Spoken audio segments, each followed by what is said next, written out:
Buenos días, soy Elaine Green, corresponsal de negocios basado en Nueva York. Aunque hablo castellano, voy a tener una conversación con un chileno y un brasileño.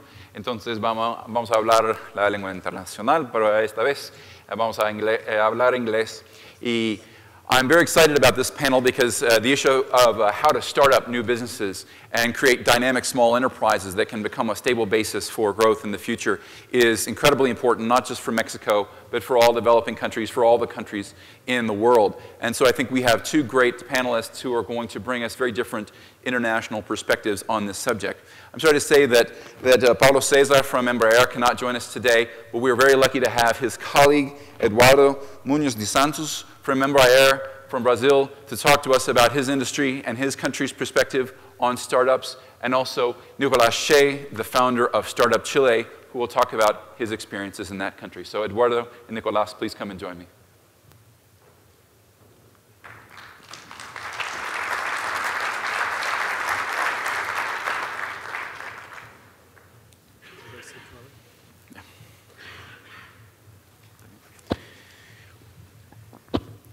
I'd like to start, I think, with a question to Nicolas, which is really just an opportunity for him to tell, I think, a very exciting and unusual story about Start-up Chile. Give us a short summary of that project, how you came to found Start-up Chile, what were the conditions that made that possible, and what have you learned from that short experience? Well, I would say thank you very much for the invitation. I guess two are the main things about Start-up Chile that made it possible. By the way, Start-up Chile is a program by the Chilean government that we grant seed capital, non-dilutive cash to entrepreneurs from all around the world to come to spend 6 months physically in Chile. We give them 1 year working visa, and we try to help them to have a great experience while they are in Chile. We were discussing earlier, the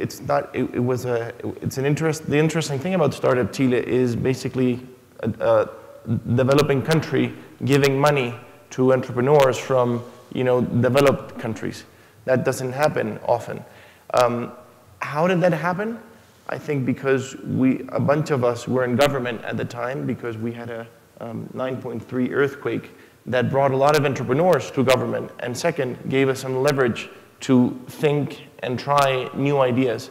And the second big thing about Start-up Chile is that basically our vision was that we wanted to position Chile as the innovation hub, innovation and entrepreneurship hub of the region, with all due respect to Brazil. And we decided to focus on the entrepreneurs. And we declared that the entrepreneur was the single most important variable of the innovation and entrepreneurial equation. And we modeled the program around the entrepreneur. And that's really what Start-up Chile, it's that simple. Focus on the entrepreneur and let the entrepreneur do the rest.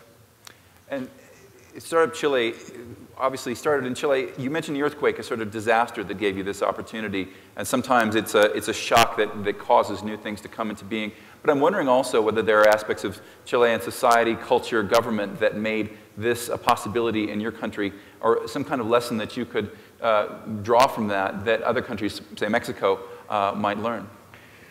Well, Start-up Chile, I would say now, I'm not in government anymore, but I think Start-up Chile, government deserves a lot of credit, but Start-up Chile also happened despite government, despite the Chilean culture. The typical reaction is, no, our money should go to our citizens, and we should do our best effort to keep our citizens in our boundaries, and everything must have this national stamp, and which is ridiculous. Susan Hockfield, the former president of MIT, they asked her once what was the best way to create an innovation hub, and her answer was, get a bunch of smart kids together and let them hang out. You may think that's very frivolous, but of course coming from who it comes, and that's exactly what we did.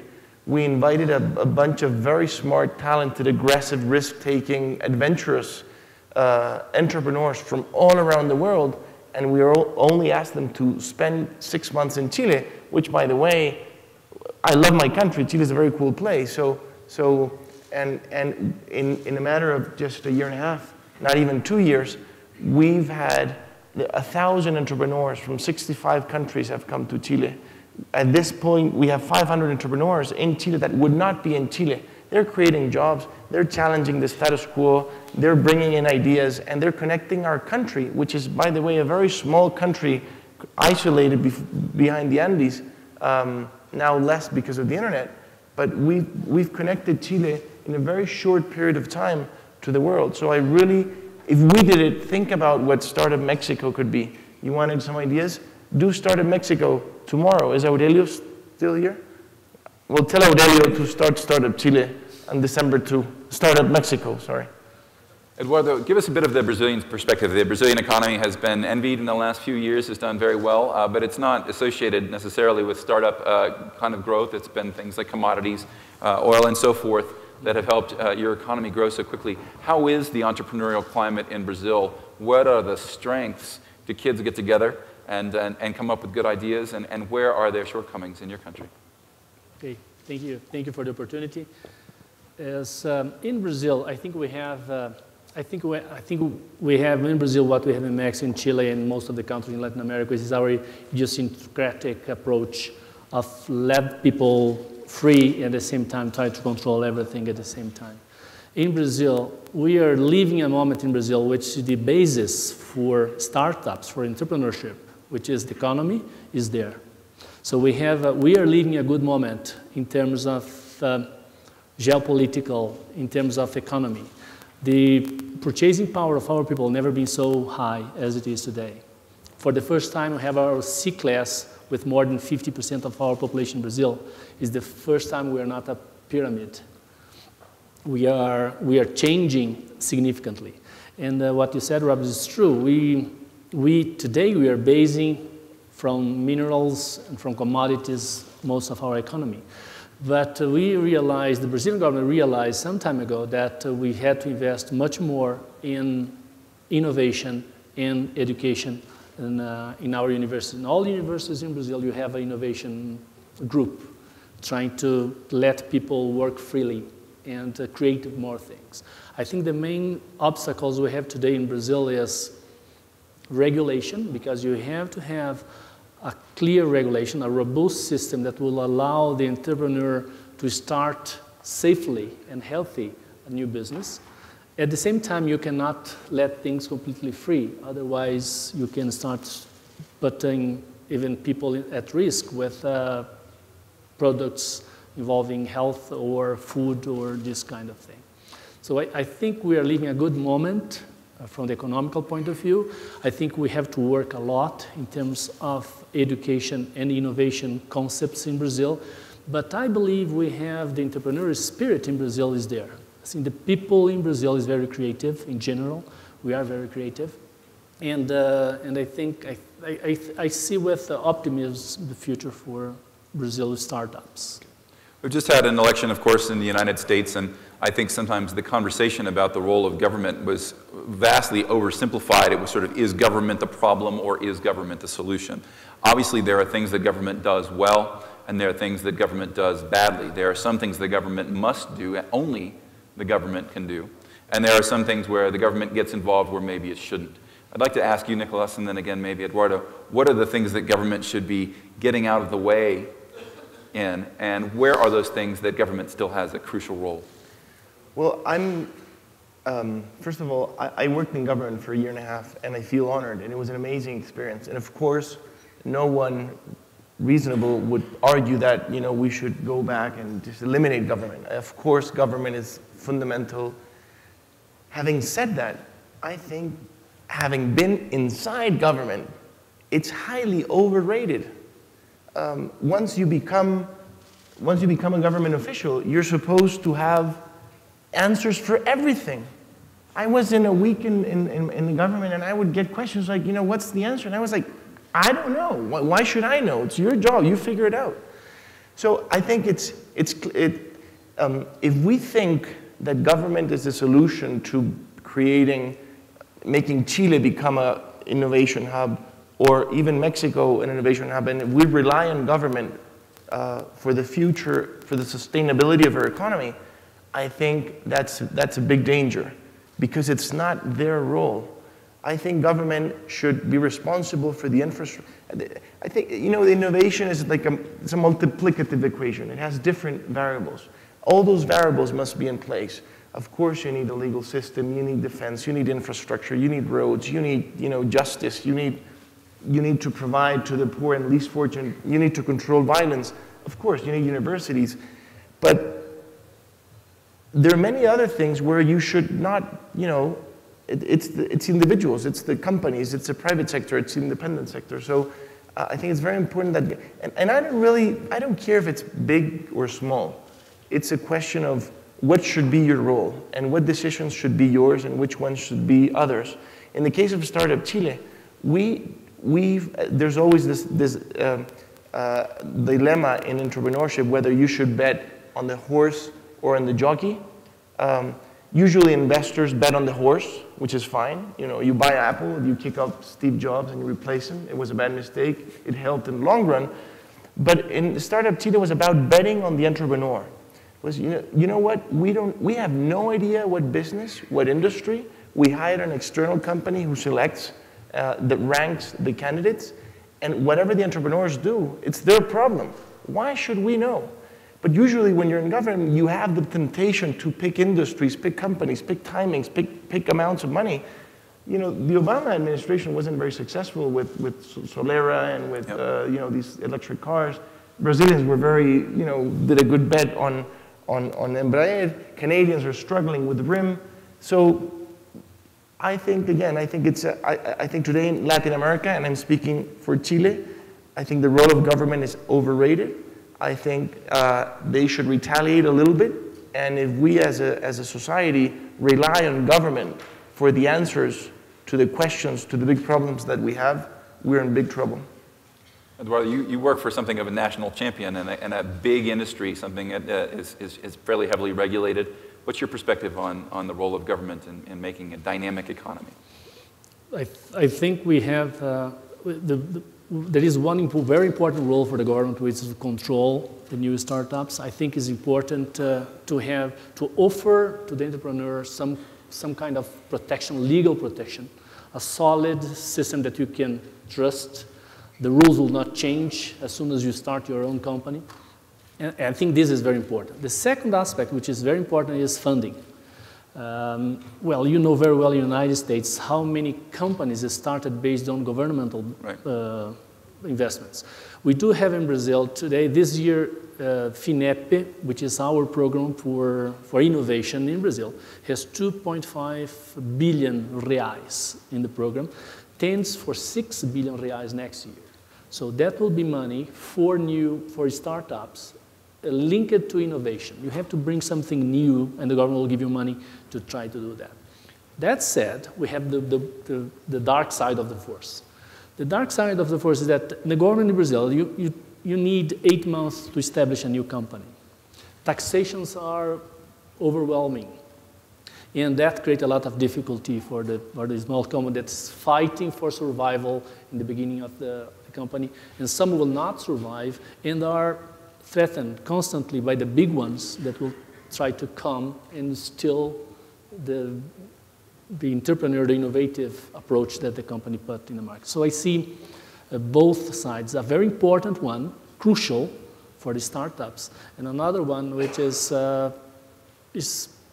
controlling too much, asking too much taxation on the startups. And I think we have to try to find the equilibrium between those two important aspects of the governmental actions. A crucial feature, of course, of a healthy startup culture is education and the links between education and the private sector. Nicolas, you studied at Stanford, which is famously close to its graduates who start companies and... Oops. I don't know what that was, but hopefully that's... Wasn't me. So you saw people coming out of Stanford and using the research that they engaged in at Stanford to start companies, and that's been a crucial feature there. Also MIT and famously in Boston, the same thing. In your countries, in Chile and Brazil, what can be done to bring those links between the private sector and education so that we're turning out creative, aggressive thoughtful people who have the education, the skills, science, and technology that they need to propel the economy. First, before going to that, I would like to add to what Eduardo was saying before. There's a paradox. Government is the only investor which makes it hell to its investments. Think about it. In Chile, government owns by default 20% of all the companies, and he pays himself first. And if you don't pay, you pay. And it makes it hard to start a company. You need to pay taxes. I mean, fees, and 8 months in Brazil. It's 3 months in Chile. It's ridiculous. If you have a business and you're an investor, you should want it to prosper quickly. But anyway, going to Stanford. I love the phrase I heard from the former dean of engineering in Stanford. I asked him, what's innovation? And he said, at the end of the day, it all comes down to ideas you can sell. I think, again, we're putting too much emphasis in the idea part. It's very important, but what I saw in Stanford is all the shift put in the market, in the testing. So it's not just the research, what you get from the R&D lab.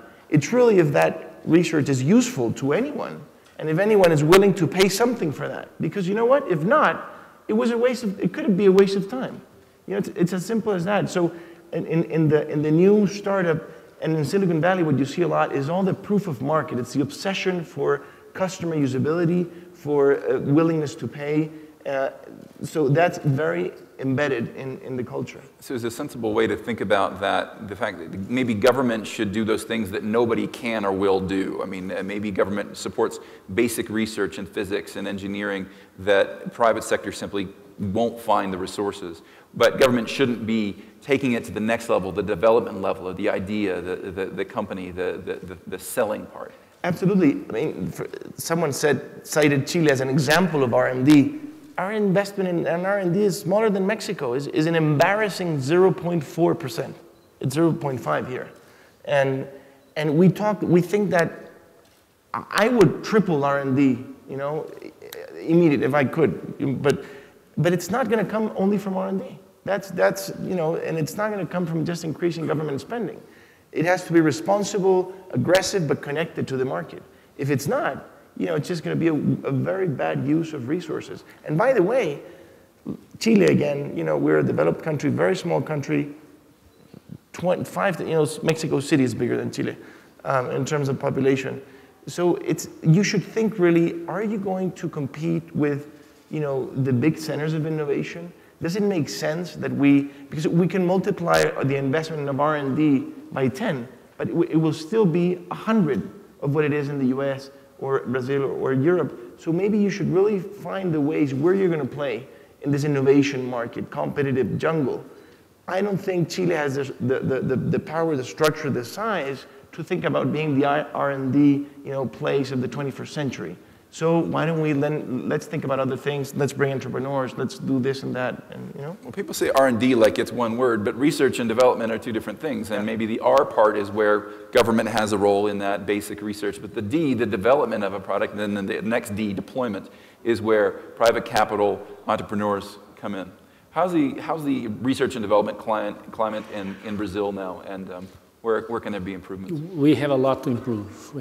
When in the video that was presented before, it was compared Mexico and Korea, and South Korea, which is a shame for all of us when we compare ourselves to the Koreans. The good part is that we all learned from the Koreans that that's the way to go. So this is the dramatic example of how to do things, and we are all trying to follow them. So we have in Brazil programs to develop. We have a new program now called Ciência Sem Fronteiras, which means Science Without Borders. And the idea is to send at least 10,000 students outside Brazil to learn and then return, at least to have contact with a different culture, different entrepreneurship environment, and learn and bring more experience to Brazil. We don't want to be a soya and iron ore country. Embraer, my company, is an isle in the middle of Brazil. We produce a product, which is a very sophisticated product in Brazil, And we do that based on a very heavy governmental support in the past. So Embraer was created via government programs, like DARPA in the United States. So huge investments in the United States based on defense and security. And that is very helpful. Research and development, I think Brazil tends to follow what is the United States formula, which is get the government supporting big investments and let the small ones and offer money for the people to start new companies and new research and developments. Last week we had in our city, in São José dos Campos, a competition of unmanned air vehicles. Only universities presenting. And we got universities from all over the country participating in this competition. I can't work, it's a money prize for the winner. Very tough competition and beautiful. I went there to visit the students and see what they were doing. Very nice and very nice environment. And when I saw that, I said, well, I think we are in the right direction. We are letting the students to create new things. We are giving money then to create new things. And as soon as they leave the university, we have to keep supporting new companies to start new companies. I think the risk we have in our region, I think is a cultural characteristic of our region, is that we have a tendency of our governments to control too much. And I think that's the main challenge here in Mexico. I think it is like we have in Brazil, is the government tends to control too much. Let people work, like Nicolas said. Let guys get together and do what they want to do. I could ask you both so many more questions, but I know that our audience would love to pose some questions to you as well. Como dije, pueden preguntar o en español o en inglés, como quieren. Sir, here in the front. Good morning. This question is for both of you. As a young entrepreneur, we're exposed to this big monster called government here in Mexico.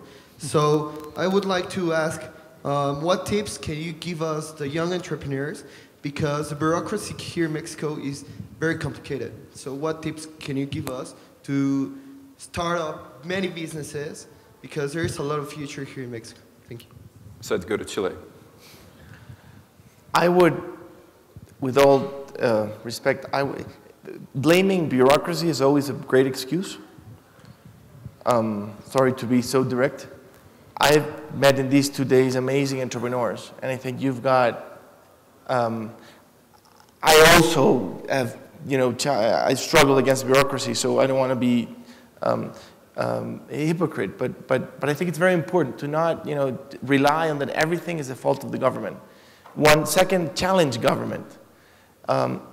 When you have it's hard to let go of the power. You saw the Lord of the Rings, right? Remember what happened when you had the ring? When you go into government, it's exactly the same thing. It's just beyond control of the human being. And the only way, you need to take the ring away from the government, or at least put it in a safe place. So you need to challenge government. It's very hard to let go of power, very hard to let go of monopoly. So, there are no other ways, and you need to find your space. And for sure, there are thousands of opportunities. Mexico, you guys, this market, 100 million people, you got the US, all the potential you have. I don't know, I think every startup, bootstrap entrepreneur has a long way to go before you can really start blaming government, unless you're in the nuclear energy business. But startup nuclear is a tough one. Eduardo?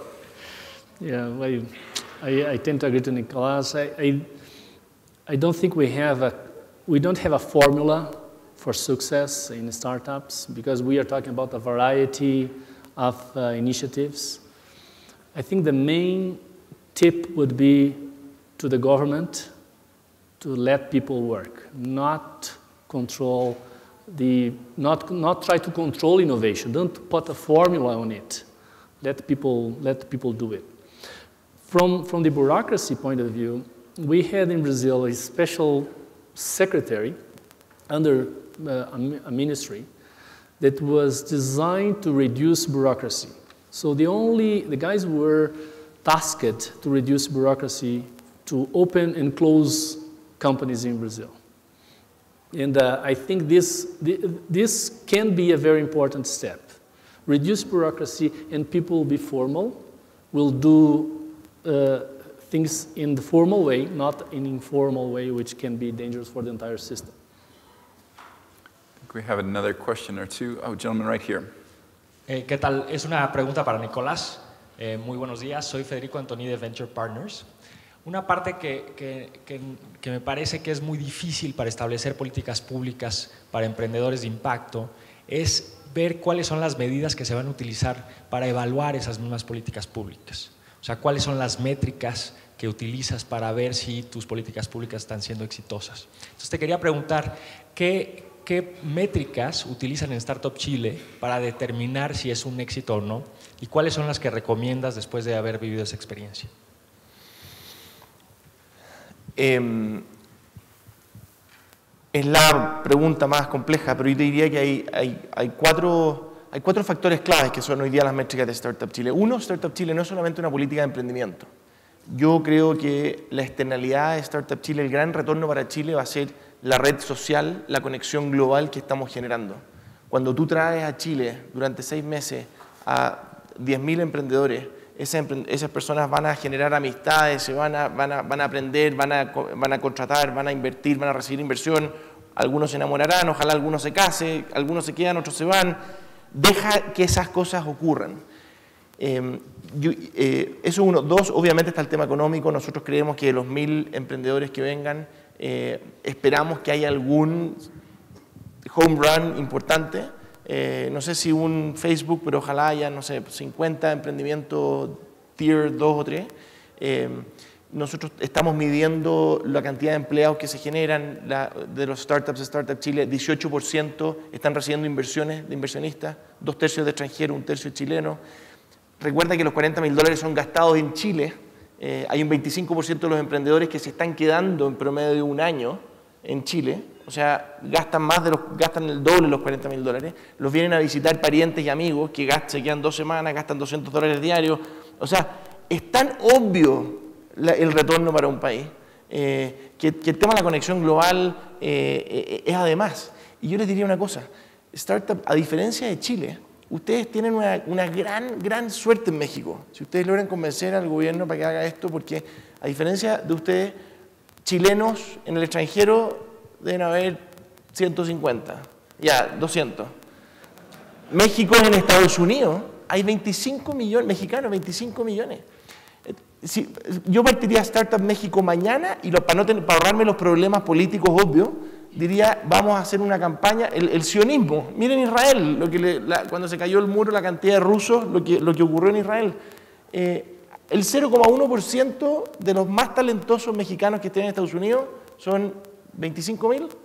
Tráiganse en los próximos 5 años a esos 25.000. Le apuesto que si les tocan la herida y le dicen, tú ahí gozando en Miami, qué sé yo, y devuélvete a tu patria al menos un año, imagínate. Y eso no costaría mucho. Ahí hay un punto para pensar. Pero el tema de la métrica sí hay que tenerlo presente, pero es tan abrumadoramente rentable lo que ha sido Startup Chile. El Economist te invita a conferencias, hablan de ti en las revistas. La campaña publicitaria que ha tenido Startup Chile ha sido la más exitosa. O sea, en fin, it's a no-brainer. En un mundo de la innovación, en un mundo global, pensar que tú vas a ganar solamente con los recursos y el talento que tú tengas dentro de tu frontera es absurdo. Do we have time for one more question? I think we can take one more. Gentleman here. Esta es una pregunta para Eduardo de Embraer. Veremos inversiones aquí en México de Embraer.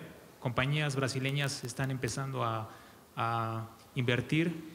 Y otra pregunta es, ¿cómo lograron ustedes ser una empresa exitosa? Bueno, no es una respuesta fácil.